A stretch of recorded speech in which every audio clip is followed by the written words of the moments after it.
भगवान शंकर ने पार्वती जी से कहा, आओ तुम्हें एक भक्त के दर्शन कराते हैं। तो पहले धूप का कष्ट सह ले तो छाया का सुख मिलता है, तो पहले अभक्त के दर्शन कराए।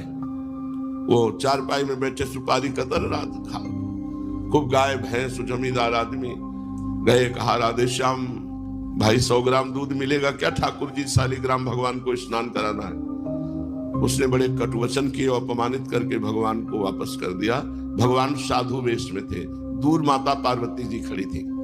भगवान शंकर जब उसके दरवाजे से खाली हाथ लौटे तब ऐसे कहा, हे प्रभु जितनी संपत्ति है इसके पास कई गुना और बढ़ा दीजिए।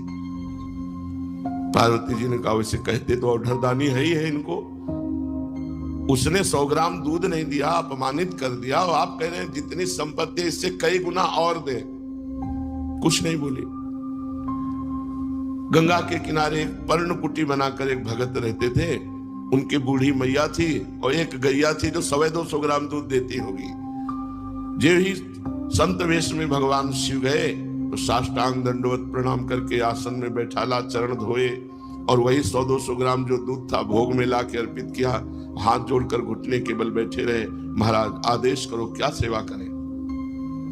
थोड़ी देर भगवत चर्चा की, जब बाहर निकले तो कहा, हे भगवान इसकी गैया और मैया दोनों को उठा लो। पार्वती जी को अब नहीं रहा गया, उन्होंने कहा कि देखो हम आपका कभी विरोध नहीं करते, लेकिन हम आपसे जानना चाहते हैं कि जिसने आपको कुछ नहीं दिया और अपमानित किया, उसके लिए तो भगवान से आपने कहा कि कई गुना संपत्ति बढ़ जाए, वो भी हमें समझ में नहीं आया था। और ये बड़े प्यार से अपनी गैया का दूध दिया, और एक बूढ़ी मैया रह रही थी जो बातचीत करने काम, आप गैया मैया दोनों को, ये कौन सा आपका निर्णय रहा, कौन सा न्याय रहा, कौन सा सेवा फल आपका? तो पार्वती जी का तुम समझी नहीं, इतने धन में तो वो हमको अपमानित कर दिया, और जब कई गुना धन बढ़ेगा तो और अहंकार बढ़ेगा और ये नरक जाएगा। और इसका कुछ समय गैया में जाता था, कुछ समय मैया में जाता था। गैया मैया दोनों धनंजय अखंड भजन करके भगवान को प्राप्त हो जाएगा।